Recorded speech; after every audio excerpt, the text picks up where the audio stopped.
হাসির রাজা, জ্ঞানের রাজা, রসিক রাজা।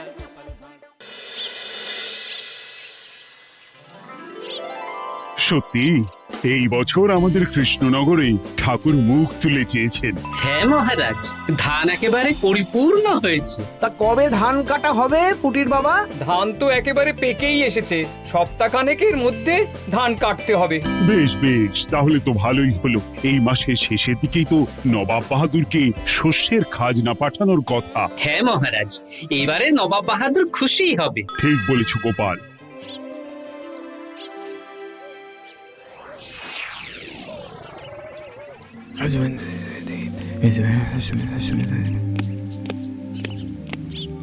প্রণাম খাম্বাজরাজ। ওই তো কৃষ্ণনগরের মন্ত্রী চলে এসেছে। ও, এর কথাই তুমি বলেছিলে? হ্যাঁ, ওই রাজ্যের সব খবরাখবর আমায় দেয়। ইনি কে? ইনি হলেন জমিদার কেশকান্ত বর্মন, আমার রাজ্যেরই দক্ষিণ পশ্চিম গ্রামের জমিদার, আমার প্রিয় বন্ধু। নামটা বেশ অন্যরকম, কেশকান্ত। আসলে ওদের বংশ পরম্পরায় সকলের উন্নত ঘন কেশ আছে, তাই ওদের পরিবারের সবারও নামে একটা করে কেশ আছে। আমি খাম্বাজ রাজের সৌমিত্র এবং সুপরামর্শদাতা। কিছুদিন আগে আমার মাথায় খুব খুশকি হচ্ছিল, মাথার চুল পাতলা হয়ে আসছিল। কিন্তু আমার পরামর্শে একটা তেল মাখতেই মহারাজের মাথার চুল এখন ঘন হয়ে উঠেছে, আর কোনো সমস্যা নেই। বাবা বাবা, ভালো ভালো ভালো। এবার তাহলে কাজের কথাটা বলে দিন।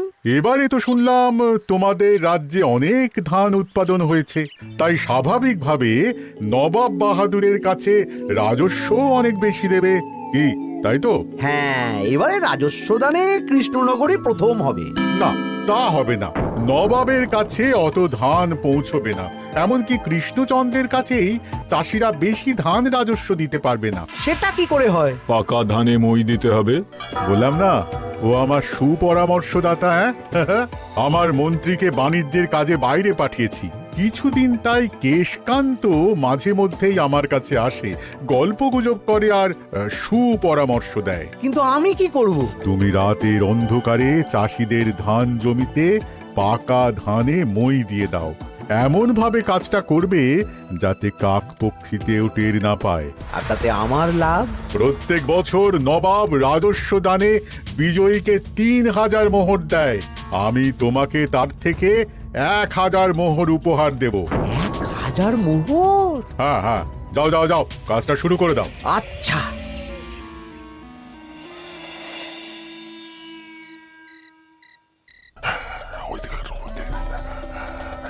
তাহলে আর দেরি কেন? মন্ত্রীমশাইয়ের কথা মতো কাজ শুরু কর। হ্যাঁ হ্যাঁ, চল।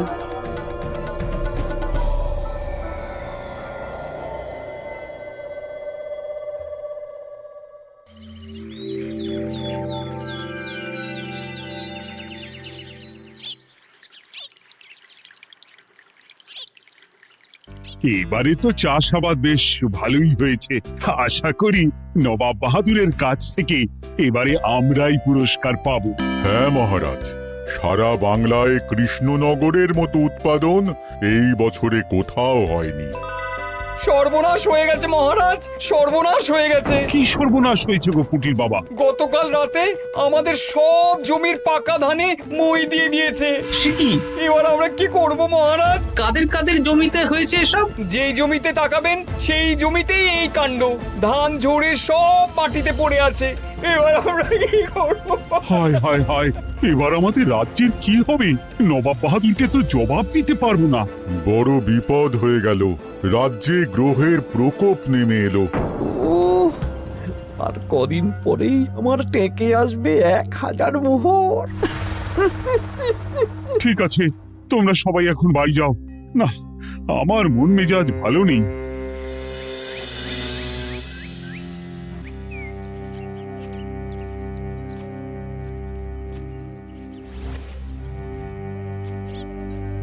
ওগো, তুমি শুনেছো কি হয়েছে? পুঁটির মা হাউ হাউ করে কাঁদছিল গো।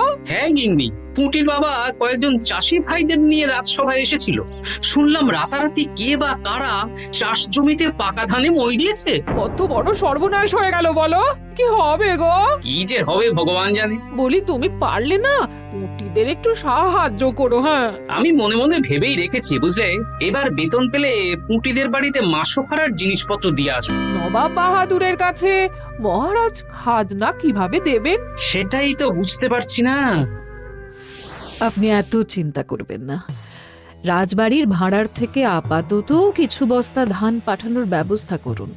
তারপর নবাব বাহাদুরের কাছে গিয়ে বলবেন, আস্তে আস্তে সব দিয়ে দেবেন মহারাজ। তাই করতে হবে, তাছাড়া তো আর অন্য কোনো উপায় দেখতে পাচ্ছি না।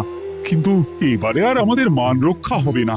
দেখি 2-1 দিনের মধ্যেই যতটা সম্ভব ভাড়া থেকে ধান পাঠানোর ব্যবস্থা করব।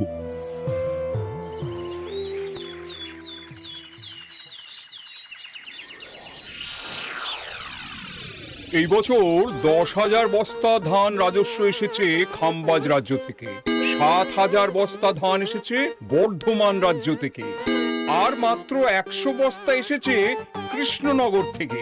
তাই এই বছরের বিজয়ী রাজ্য হচ্ছে খাম্বাজ রাজ্য। খাম্বাজ রাজ্যের রাজার হাতে 3,000 মোহর উপহার হিসেবে তুলে দিচ্ছেন। আর কৃষ্ণচন্দ্র, তোমার রাজ্যের এরকম হাল কেন? এবারে আমাদের সমস্ত রাজ্যের পাকা ধানে কেউ বা কারা মই দিয়ে দিয়েছে। সেসব তোমার মাথা ব্যথা। আমার ধান কোথায়? 100 বস্তা ধান রাজস্ব, কম করে 800 বস্তা ধান রাজস্ব দেওয়ার কথা, কিন্তু তুমি তোমার কথার খেলাপ করেছো। এই বছর আমি নিরুপায় জাহাপানা। আমিও নিরুপায়। হয় তুমি আগামী 1 সপ্তাহের মধ্যে আমাকে 5,000 মোহর দেবে, নইলে কৃষ্ণনগরের সিংহাসন থেকে সরে যাবে। এত বড় শাস্তি দেবেন না নবাব বাহাদুর, আপনি অন্তত মাস 6 সময় দিন, আবার ধান চাষ করিয়ে আপনাকে প্রাপ্য ধান দেওয়া হবে। বেশি কথা বলছো কৃষ্ণচন্দ্র, তুমি 5,000 নয় 6,000 মোহর 1 সপ্তাহের মধ্যে দেবে। বেটা গোপাল বেশি পাকা, অত কথা বলতে কে বলেছিল? গোপাল, এটা তুমি কি করলে? হায় হায় হায়! সর্বনাশের সময় যখন ঘনিয়ে আসে তখন বিপদের ওপর বিপদ এভাবেই আসে। আমার পাওনা। আরে এখন না, তোমাকে পাঠিয়ে দেব। ওই দেখুন, খাম্বাজ রাজের সাথে কথা বলছি। এখন বেশি কথা বললে কৃষ্ণচন্দ্র আর গোপাল সন্দেহ করবে। চলুন তো দেখি ওখানে গিয়ে কি কথা বলছে। কি কথা বলছো মন্ত্রী? মন্ত্রী আমায় বিজয় অভিনন্দন জানাচ্ছিল। বিজয় অভিনন্দন তো উপহার পাওয়ার সময় জানাতে পারতেন মন্ত্রী মশাই। যাই হোক, আপনাকে তো ঠিক চিনতে পারছি না। আমার নাম কেশকান্ত, আমি খাম্বাজ রাজ্যের দক্ষিণ পশ্চিম গ্রামের জমিদার। কেশকান্ত আমার বিশেষ বন্ধু। আপনার কেশ নিয়ে বেশ ভাব দেখছি। হ্যাঁ, ওই কদিন আগে তো খাম্বাজ রাজের মাথার চুল পাতলা হয়ে আসছিল, খুশকি হচ্ছিল আর কি। তো ওনার পরামর্শে একটা তেল মেখেই তো খাম্বাজ রাজের আবার ঘন কালো চুল ফিরে এসেছে। কেশকান্ত জমিদার হতে পারে, কিন্তু ওর অর্থনৈতিক অবস্থা তাবর রাজাদের থেকে অনেক ভালো। কয়েক হাজার বিঘা জমির মালিকও, তার সাথে চুলের তেলের ব্যবসা করেও হাজার হাজার মোহর রোজগার করে। এই এখন চুল নিয়ে চুলোচুলি না করে চলো কৃষ্ণনগরে ফিরি। এমনিতেই মন মেজাজ খারাপ, 1 সপ্তাহের মধ্যে আবার 6,000 মোহর জোগাড় করতে হবে। হ্যাঁ, চলুন চলুন।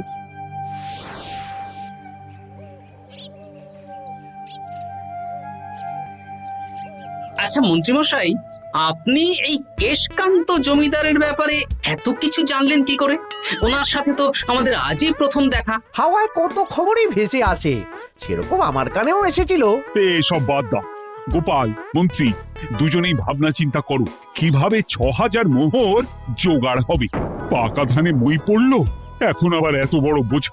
আমার কাছেও মহারাজ বেশি অর্থ নেই, সব মিলিয়ে মিশিয়ে ওই 150 থেকে 200 মোহর মতো আছে বাড়িতে। যদি বেশি থাকতো আমি আপনাকে নিশ্চয়ই সাহায্য করতাম মহারাজ। তাও করতেন কিনা সন্দেহ। তুমি চুপ করো। মন্ত্রীমশাই ওই লোকটাকে জানলো কি করে? এই লোকটাকে তো আগে দেখারই কথা না। না, ব্যাপারটা নিয়ে ভাবতে দিতে হবে। চলুন চলুন।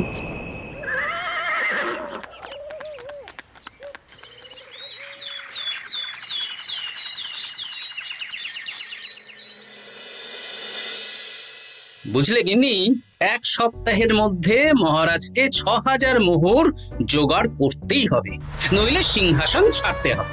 এখন কিন্তু আমাদের উচিত মহারাজের পাশে দাঁড়ানো। কিছু ভেবেছো কি? আপাতত আমার বিয়েতে পাওয়া আংটি বন্ধক রাখবো, আর তুমি যদি হ্যাঁ হ্যাঁ, আমার যে দুটো গয়নাগাটি আছে ওগুলো বন্ধক রাখো, পরে আস্তে আস্তে ছাড়িয়ে নেবো খন। দেখি বাকি সভাসদদেরকেও বলবো, যে যতটা পারে, তারপর ভগবানই ভরসা।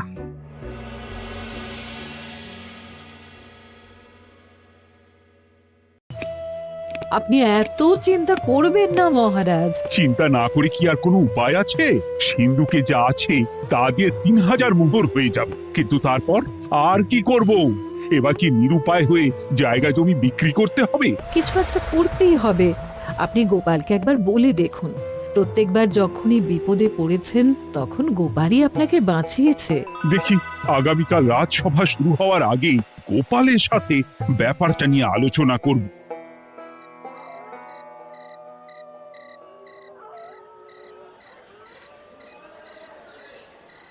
এই যে শেখরা, কি করছো? এই তো, বলুন। শোনো, আমার গিন্নির জন্য একটা হীরের হার বানাতে হবে, ওই 1000 মোহরের মধ্যে। 1000 মোহরে তো হীরের নাক, কান, গলা, হাত, পা সব গয়না, এই সব গয়না হয়ে যাবে মন্ত্রী মশাই। তাহলে বানাও, এই নাও 1000 মোহর। ওরে বাবা, মন্ত্রী মশাই, 1000 মোহর! এই মন্দার বাজারে এত মোহর কোথায় পেলেন? গতকালই তো বললেন আপনার কাছে 150 থেকে 200টা আছে। সে যেখান থেকেই পাই, তাতে তোমার কি? না, আমার কিছু না। শেখরা, আমি কয়েকটা গয়না বন্ধক রাখবো। দেখি কি আছে। এই সব মিলিয়ে এতে আমি 15 মোহর দিতে পারবো। বেশ, তাই দাও। আমি আমি ধীরে ধীরে শোধ করে গয়নাগুলো ছাড়িয়ে নেব। হ্যাঁ, মন্ত্রীর ব্যবহারগুলো বেশ সন্দেহজনক লাগছে। দেখি, গুপ্তচরকে কাজে লাগাতে হবে, মন্ত্রীর পিছনে ছায়ার মতো লেলিয়ে দিতে হবে।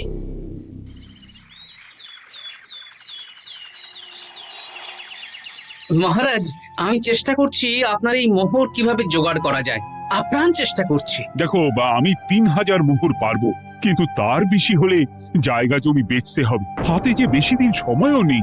আচ্ছা মহারাজ, দেখছি। তবে মন্ত্রীমশাই চাইলেই আপনাকে 1000 মোহর দিয়ে সাহায্য করতে পারতেন, কিন্তু উনি তা না দিয়ে ওনার গিন্নির গয়না বানাচ্ছেন, হীরের গয়না। দেখি, মন্ত্রী তো কালকেই বলল ওর কাছে 150 থেকে 200 মোহর আছে মাত্র। 1000 মোহর কোথা থেকে পেল? সে উনিই জানেন, তবে তার খবর খুব তাড়াতাড়ি আশা করি পেয়ে যাব মহারাজ।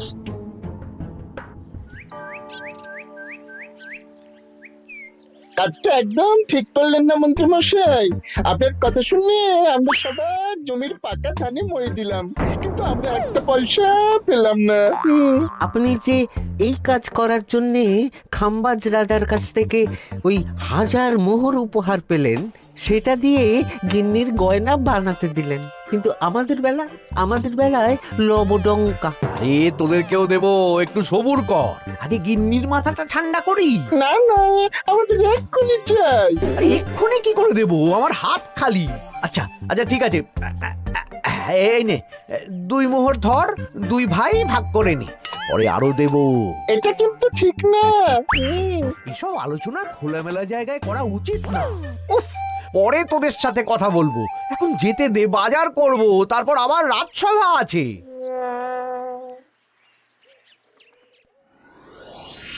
আচ্ছা, এই ব্যাপারটা মহারাজকে আর গোপাল দাদাকে জানাতে হবে।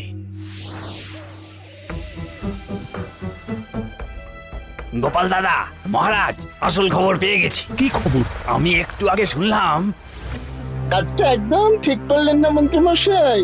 আপনার কথা শুনে আমরা সবার জমির পাকা ধানে মই দিলাম, কিন্তু আমরা একটা পয়সা পেলাম না।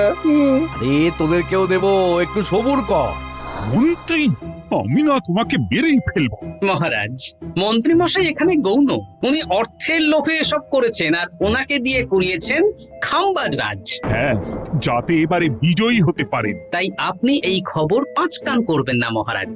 আমি খামবাজ রাজ আর ওই কেশকান্তর কাছ থেকে ক্ষতিপূরণ ঠিক আদায় করে আনব। কিন্তু কিভাবে? শুনুন তাহলে।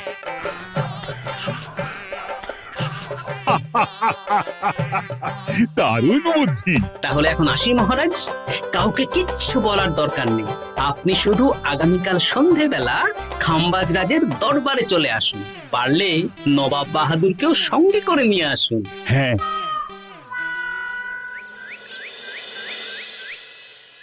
প্রণাম খামবাজ রাজ। কে আপনি? আমি হতাশ রঞ্জন, পশ্চিমে থাকি। কি চাই বলুন? কিছু চাই না, তবে একটা কথা শুনলাম তাই বলতে এলাম। কি কথা?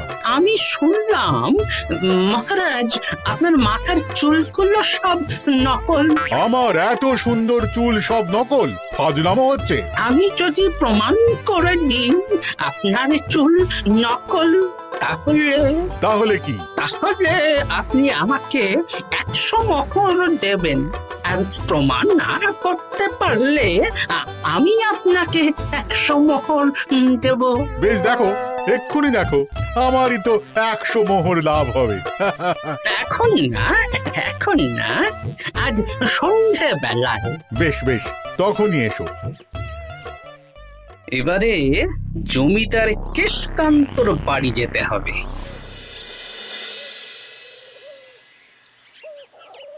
জমিদার মশাই বাড়ি আছেন? কে মশাই আপনি? আমি হতাশ রঞ্জন, পশ্চিমে থাকি।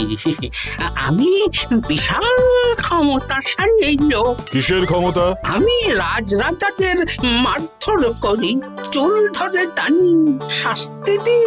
এসব কি উল্টো পাল্টা বলছেন? খামবাজ রাজ আপনার বন্ধু না? হ্যাঁ, প্রিয় বন্ধু। ওনাকেও আমি আপনার সামনে চুল ধরে টানবো, কিন্তু উনি কিচ্ছু করতে পারবেন না। উনি আপনাকে শুলে চড়াবেন। কিছুই করতে পারবেন না। বললাম না, আমি বিশাল ক্ষমতাশালী লোক। বিশ্বাস হচ্ছে না তো? তাহলে বাজি ধরুন, 10,000 মোহরের বাজি। 10,000 মোহরের বাজি? হ্যাঁ, আজ আমি খামবাজ রাজের রাজবাড়ি যাব, আর আমার শক্তি প্রদর্শন করব। ওনার চুল ধরে টানা হেঁচড়া করব, ওনাকে আহত করব, কিন্তু উনি আমাকে কিছুই করতে পারবেন না। বেশ, রাজি। বাজি 10,100 মোহর দিতে পারবেন তো? হ্যাঁ, আমি বাজি হারলে আপনাকে দেব 10,100 মোহর। দরকার হলে ওই কাগজে কলমে লিখিত পরিত করে নিন। বেশ, তাহলে তাই হোক। কিন্তু হ্যাঁ, একটা কথা, আমি শক্তি প্রদর্শন করার আগে থেকে প্রক্রিয়া চলাকালীন সময় পর্যন্ত আপনি খামবাজ রাজের সাথে কোনো কথা বলতে পারবেন না। বেশ বেশ।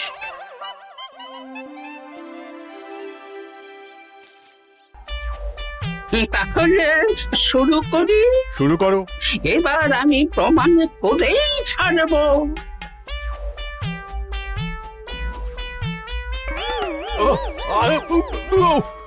লাগছে লাগছে, বাবারে, লাগছে এই সেরেছে। লাগছে এ তো সত্যি সত্যি চুল ধরে টানছে। লাগছে লাগছে, বাবারে, বাবা।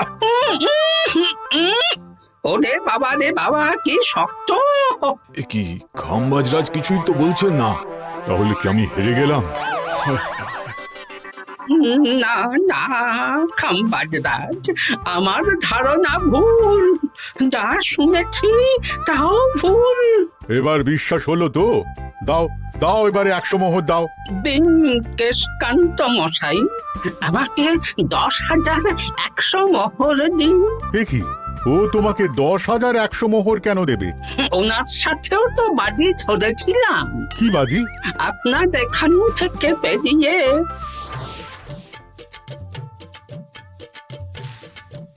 এবারে দিন তো দেখি।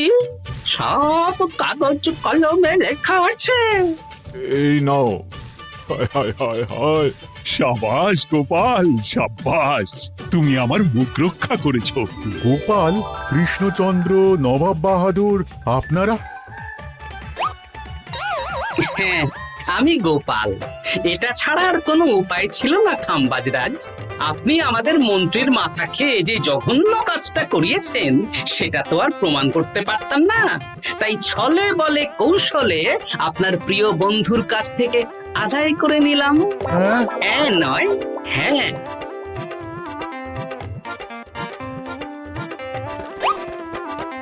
এই নিন মহারাজ। এতে কত মোহর আছে? 10,100 মোহর।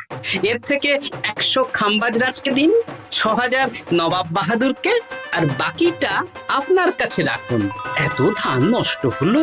কৃষ্ণচন্দ্র আমাকে সবটা বলেছে, আর ওর মন্ত্রীকেও নিয়ে এসেছি। ধোলাই খেয়েই সব বলে দিয়েছে। এই কে আছো? কৃষ্ণনগরের মন্ত্রীকে নিয়ে এসো।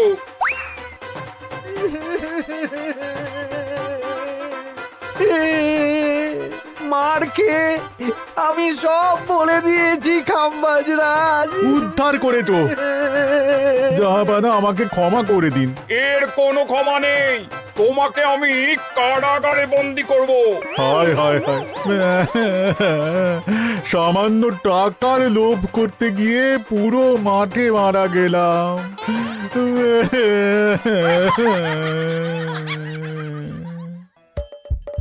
হাসির রাজা, জ্ঞানের রাজা, রসিক রাজা গোপাল ভাঁড়।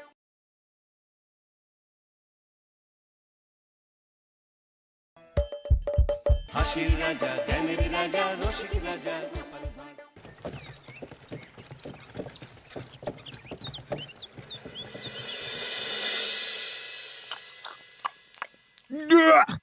আরে বাবা, কি বিশ্রী রান্না হয়েছে! তরকারিতে কি কোনো জিরে বাটা, আদা বাটা কিছুই দেয়নি নাকি? কই গো রাধুনী ঠাকুর, কোথায় গেলে? এদিকে এসো। বলুন রানীমা। বলছি, তুমি তো রাজবাড়িতে দীর্ঘদিন ধরেই রান্না করছো, কিন্তু ইদানিং তোমার রান্না এত বেস্বাদ লাগছে কেন? সে তো আমি বলতে পারবো না, আমি তো আগের মতনই রান্না করি। ছোট মুখে বড় কথা বলছি, আমি কিছু বলতে চাই রানীমা। এই, তুই আবার পাকামো করতে এসছিস কেন রে? তোকে কি রানীমা ডেকেছেন নাকি? আহ, কি বলতে চাইছে শুনেই দেখি না, বলো। রানীমা, এখন আর রাঁধুনি ঠাকুর আগের মতো যত্ন নিয়ে রান্না করেন না।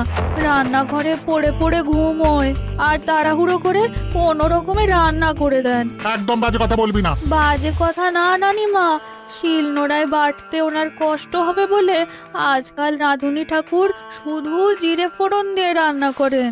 এত বেতন দিয়ে তোমাকে রাখা হয় কি এই ফাঁকিবাজির জন্যে? মানে ভুল হয়ে গেছে। এর যদি এই ভুল করার ইচ্ছে হয় তাহলে তল্পি তল্পা গুটিয়ে বাড়ি গিয়ে ভুল করো, মনে থাকবে? মনে থাকবে মহারাজ। কি হচ্ছে বলো তো রানী? সকালে বাগানে পায়চারি করছিলাম, দেখি মালি একটা গাছেও জল দেয়নি। এই গরমে জল না পেলে যে গাছপালাগুলো মরে যাবে। সবাইকে এবার মনে হচ্ছে বলে বলে কাজ করাতে হবে।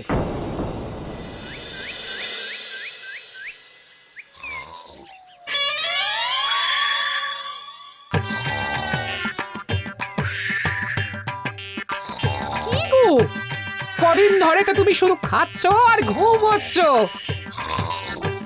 বাজার দোকান কিছুই নেই গো, রাজসভাতেও যাও না। কি যে করি। কি গো দিদা, দাদু আজও ঘুমোচ্ছে? কি বলবো বলতো? আমরা কিছু একটা ব্যবস্থা করছি, দাঁড়াও। এই, কে কে কে কে? ওঠো দাদু, আর কত ঘুমে? কুড়েমির একটা সীমা থাকে। ওঠো বলছি, ওঠো, ওঠো না। আমি বুঝতে পারছি বাড়ির কাজ, বাজার দোকান এসব না করার জন্য তুমি পড়ে পড়ে ঘুমোচ্ছ। দাদু কাজে ফাঁকি দিচ্ছে দিদা। দে পুটি, আর সরসরি দে।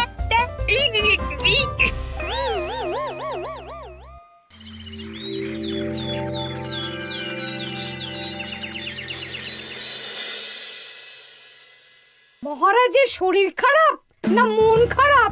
মহারাজ এরকম চুপ করে ঘুম মেরে থাকলে তো রাজপাট সব উঠে যাবে। কিছুই বুঝতে পারছি না। মহারাজ আছেন চুপটি করে, নেই যে মুখে শব্দ।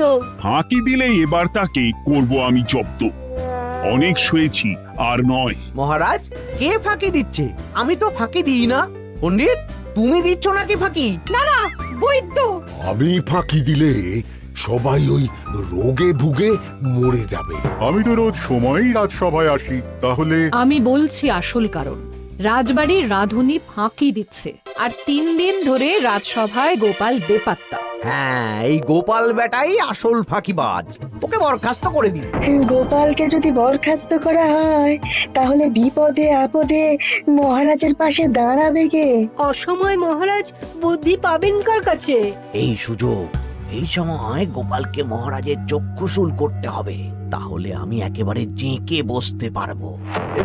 মহারাজ, গোপাল ঠিক কতটা ফাঁকিবাজ হয়ে উঠেছে তার কোনো ইয়ত্তা নেই। হ্যাঁ বলুন তো। বেটা গোপাল কোনোদিন সঠিক সময়ে রাজসভায় আসে না। কোনো দিন তো আসেই না, যেমন আজকেও আসেনি। আর না এলে মহারাজকেও কারণটা জানায় না। আপনাকে সম্মান করা তো দূরের কথা, কোনো ভ্রুক্ষেপই করে না। এটা কিছুটা হলেও মন্ত্রী মশাই ঠিক কথা বলছেন। হ্যাঁ, এ তো একদম সঠিক কথা। ঠিক বলেছ। প্রহরী, প্রহরী, বলুন মহারাজ। তুমি আরেকজনকে সাথে নিয়ে এক্ষুনি গোপালকে তুলে নিয়ে এসো। আচ্ছা মহারাজ। বলি তুমি আজকেও রাজসভায় কামাই করবে? অর্ধেক দিন কামাই করলে বেতন কাটা যাবে গো। গিন্নিমা, গোপালকে মহারাজ ডাকলেন। ওই দেখো, রাজবাড়ি থেকে প্রহরীও ডাকতে এসেছে। ওহ, মহারাজের আদেশ না শুনলে তোমাকে তুলে নিয়ে যেতে বাধ্য হব। আরে দাঁড়িয়ে দেখছিস কি, তুলে নিয়ে চল। ঠিক বলেছিস, তুই হাত ধর আর আমি পা ধরি। এই, কে কে? আমরা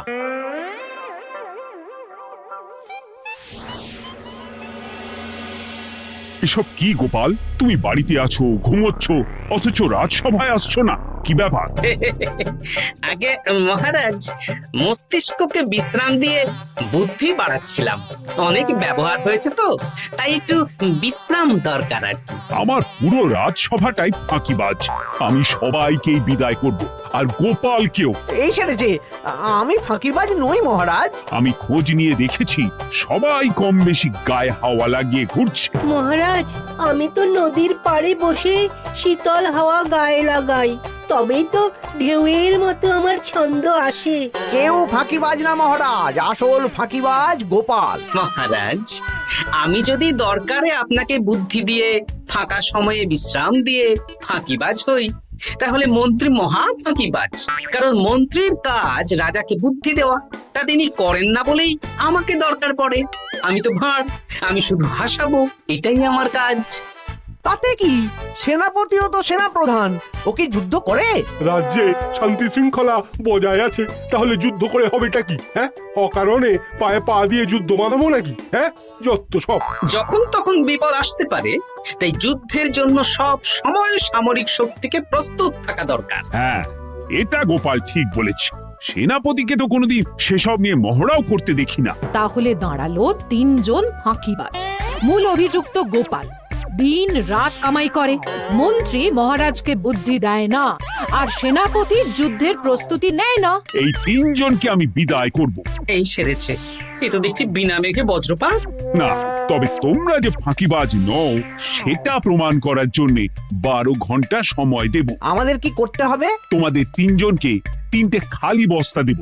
প্রত্যেকে ওই খালি বস্তা নিয়ে জঙ্গলে যাবে, আর এই 12 ঘন্টার মধ্যে জঙ্গল থেকে বস্তা ভরে আনবে। একটা বস্তা ভরার জন্য 12 ঘন্টা সময়?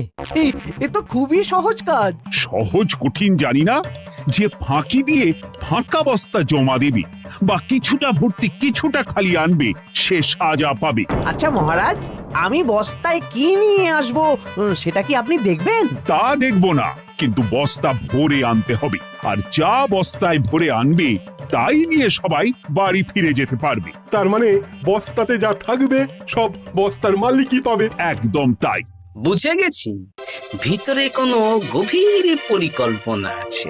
প্রহরী, প্রহরী, তুমি এই তিনজনকে 3টে বস্তা দিয়ে দাও, যথা আজ্ঞা মহারাজ। আর বাকি সভাসদেরা আজকে রাজসভাতেই থাকুক। ওরা 3জন আসবে, ওদের বিচার হবে, তারপর ফিরবে। আমাদের খাওয়া দাওয়া তাহলে রাজবাড়ির তরফ থেকেই দেয়া হবে মহারাজ? হ্যাঁ, জঙ্গলে তো যাচ্ছি, কি নেব? গোপাল, আমি বলি কি, তুমি বরং আমার বস্তায় ঢুকে যাও, আমি তোমাকেই নিয়ে ফিরে যাই, ল্যাটা চুকে যাবে। আপনি যদি একা আমাকে বস্তায় ভরে নিয়ে যেতে পারেন তো চলুন। একা এই সেরেছে। দাঁড়ান, আমি আপনার কাঁধে চড়ে দেখি আপনি আমাকে বইতে পারবেন কি পারবেন না। না না, মুখ ফসকে বলে ফেলেছি, মাথা খারাপ নাকি? তাহলে নিজের মতন থাকুন।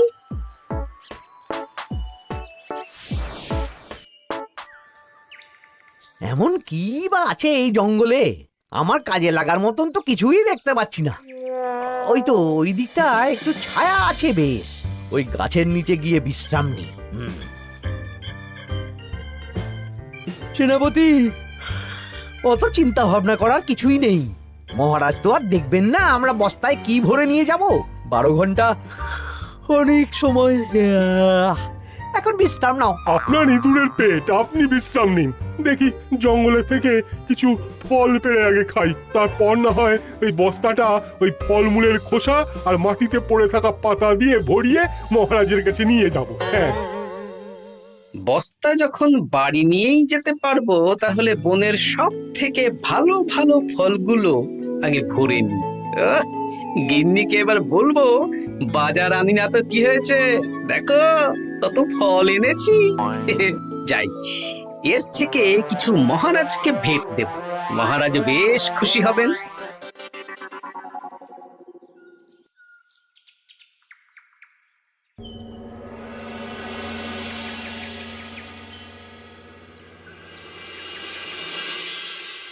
উফ, এই এত বড় জ্বালার মতো পেটখানা নিয়ে এই তেল্লাই গাছে উঠবো কি করে? দূর দূর, আশেপাশে ঢিল পাথরও দেখতে পাচ্ছি না। এই বুড়ো বয়সে হাড়গোড় ভাঙলে সে এক খারাপ ব্যাপার হবে। আরে দূরে ওদিক থেকে আওয়াজ পাওয়া যাচ্ছে, তার মানে এই বনে কেউ এসেছে। ভাই মদন, এই গাছটা ঝড়ে ভেঙে অনেক দিন পড়েছিল, এটা তো নেবই। তুই ওদিকে দেখ, কত মোটা একটা সেগুন গাছ রে। ওই গাছটা নিয়ে গেলে আমরা 1 বছর বসে খেতে পারবো। তাহলে আর দেরি কেন, হাত লাগা। আরে আরে আরে, করো কি, এগুলো সব আমাদের মহারাজ কৃষ্ণচন্দ্রের পছন্দের গাছ। ভুলেও এই গাছ কেটে নিয়ে যাওয়ার ভাবনা চিন্তা করো না। আর ওই সেগুন গাছটা তো মহারাজের সবচেয়ে প্রিয়। আরে মহারাজ কি করে জানবে শুনি, এই বনে তো তিনি ভুল করেও আসেন না। এই যে আমি আসি, আমি মহারাজের দূত। তোমরা যদি ভুল করে ওই সেগুন গাছে হাত দাও, তাহলে কিন্তু তোমাদের গর্দান যাবে। এই সেরেছে, কিন্তু আমরা তো কাঠুরিয়া, কাঠ ছাড়া পেট চালাবো কি করে? সে তোমাদের ব্যবস্থা তোমরা করো, অন্য অনেক কাজ আছে। এই সামনের গাছটা মরে পড়ে আছে, এটার কাঠ আমরা নিয়ে যেতে পারবো তো? তা পারবে, এতে অত চিন্তার ব্যাপার নেই। গোপাল আছে যখন, তখন এই রাজ্যের কেউ মুশকিলে থাকবেই না। শুধু তোমাদের একটা কাজ করতে হবে। কি কাজ? এই নাও বস্তা, আমার জন্য এই জঙ্গল থেকে টাটকা বিভিন্ন ফল পেড়ে এই বস্তা ভরে দাও। তাহলে মহারাজকে আর তোমাদের কথা বলবো না, বুঝলে? আর তোমাদের যাতে রাজবাড়িতে কোনো কাজ হয় সেই নিয়ে মহারাজের কাছে সুপারিশও করবো, কেমন? বেশ বেশ, এই তুমি তাহলে এখন এখানে বিশ্রাম করো, আমরা তোমার বস্তা ভরে ফল নিয়ে আসছি। ঠিক আছে, আমি তোমাদের কুঠার পাহারা দিচ্ছি, তোমরা ভালো তরতাজা ফল বস্তায় ভরে নিয়ে এসো।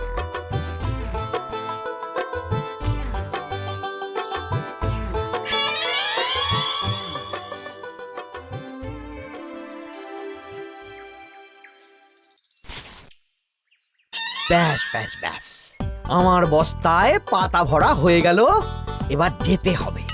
আমারও বস্তা ভরা হয়ে গেছে মন্ত্রী মশাই। হ্যাঁ, কটা ফল খেলাম আর কটা ভরে নিলাম, আর বাকি জঙ্গলের পাতা ভরে ফেলেছি। হ্যাঁ, আবার কি কি ভরেছি আর কি ভরিনি সেসব তো মহারাজ আর দেখতে যাবেন না। তাহলে আর দেরি কেন, চলুন হাঁটি হাঁটি পা পা করে এগিয়ে যাই। গোপালকে তো দেখতে পাচ্ছি না। ও বেটা যা কুঁড়ে, হয়তো এখানে এসেও ঘুমিয়ে পড়েছে। আবার কালকে সকালবেলা উঠবে।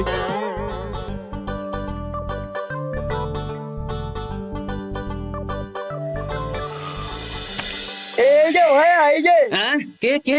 আমরা ও বলো, বস্তা ভরে এনেছো? হ্যাঁ ভরে এনেছি। তাহলে চলো রাজসভায় যাই, তোমাদের একেবারে মহারাজের সাথে পরিচয়ও করিয়ে দেবো, আর কাজের ব্যাপারেও বলবো। চলুন। চলো চলো চলো।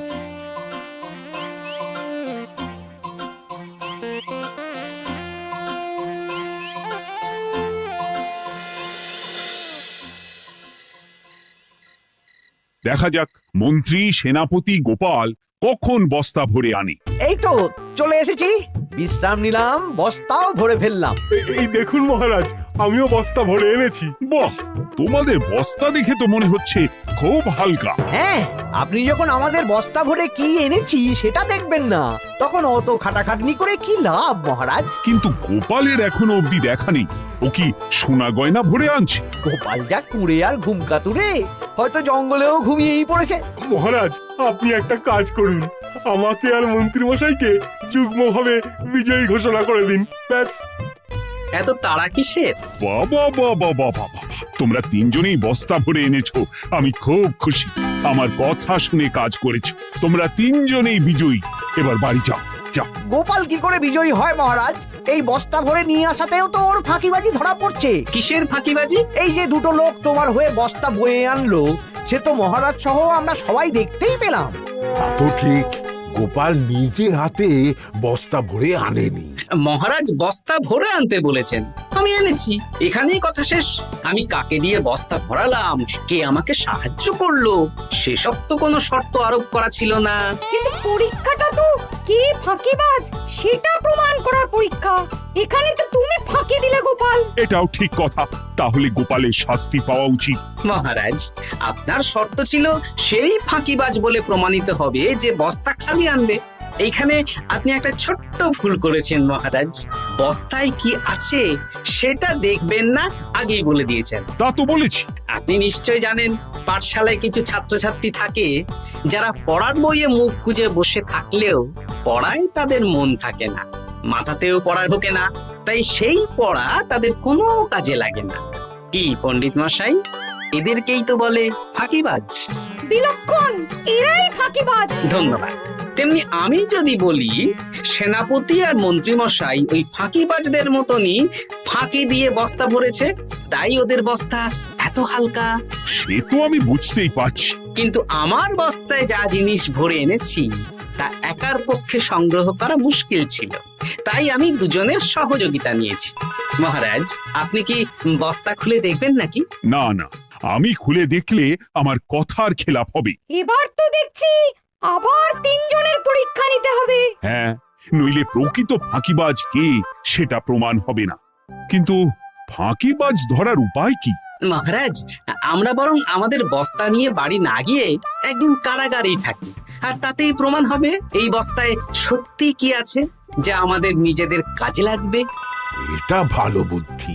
মহারাজ তখনই কারাগার থেকে আমাদের মুক্ত করবেন যখন আমরা আর থাকতে না পেরে ডাক দেব, আর যে আগে বেরোতে চাইবে সে সব থেকে বড় ফাঁকিবাজ, মানে যে আগু পিছু না ভেবে কাজ করে। বেশ, তাহলে তাই হোক।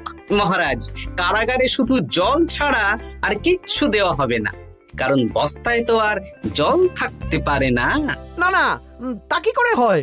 শুধু জল? হ্যাঁ, আমি তো লোককে দিয়ে বস্তা ভরিয়েছি, আপনারা নিজে কি এমন কাজের জিনিস ভরেছেন সেটাই প্রমাণ হবে। বেশ, তাহলে তোমরা কারাগারে যাও, প্রহরী ব্যবস্থা করো। আর এই দুজন কাঠুরিয়া বেশ কর্মঠ মহারাজ, যদি কোনো রাজবাড়ির কাজ থাকে এদের দিয়ে করাতে পারেন। আমার বাগানের মালিটা খুব ফাঁকি দিচ্ছে, তাহলে ওদের সাথে কথা বলে নিচ্ছি। যাও যাও, তোমরা কারাগারে যাও।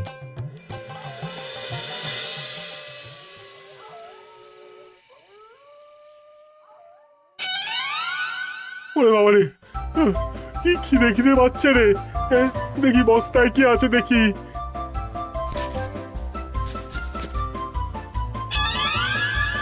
দু একটা পচা ফল, দেখি দেখি একটু ভালো আছে। এটা একটু ভালো আছে, হ্যাঁ এটাই খাই, হ্যাঁ এটাই খাই।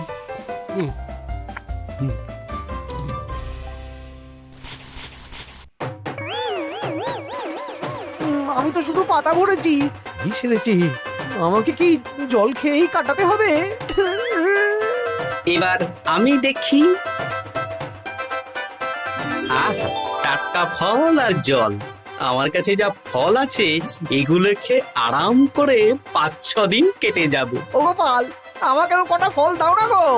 ও গোপাল, আপনি এখান থেকে উঠুন, অন্য বাগানে ফুল হয়ে ফুটুন। ফল খাবেন? এখন কর্মফল ভোগ করুন। ওরে বাবা, জল খেয়ে আর কতক্ষণ কাটাবো?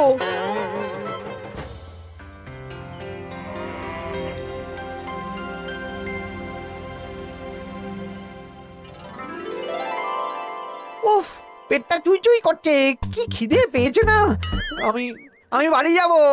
আপনি বাড়ি যাবেন? হ্যাঁ। তাহলে বেরিয়ে আসুন, বেরিয়ে আসুন। বেটা গোপাল কায়দা করে এমন শর্ত দিতে বলল, পুরো ফেঁসে গেলাম। আমারও তো খাওয়ার মতন তেমন কিছু নেই, আমিও এখানে থাকবো না। আমি এখানেই আছি, ফল খাবো, জল খাবো, আর প্রকৃতির ডাক এলে একটু বাইরে যাব।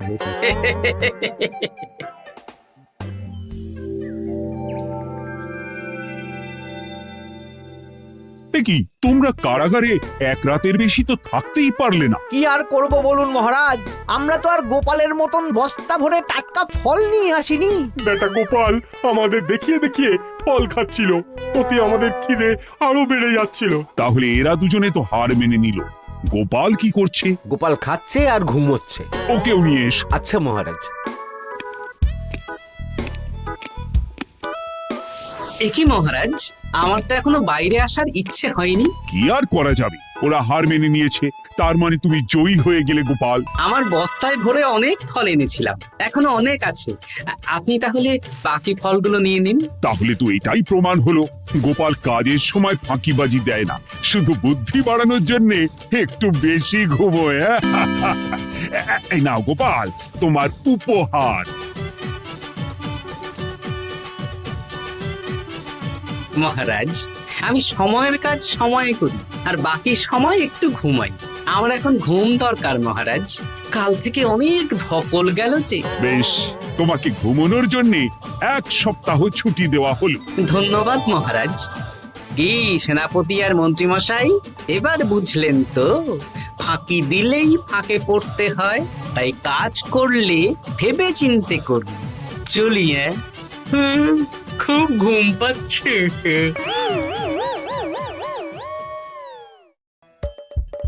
হাসির রাজা, জ্ঞানের রাজা, রসিক রাজা।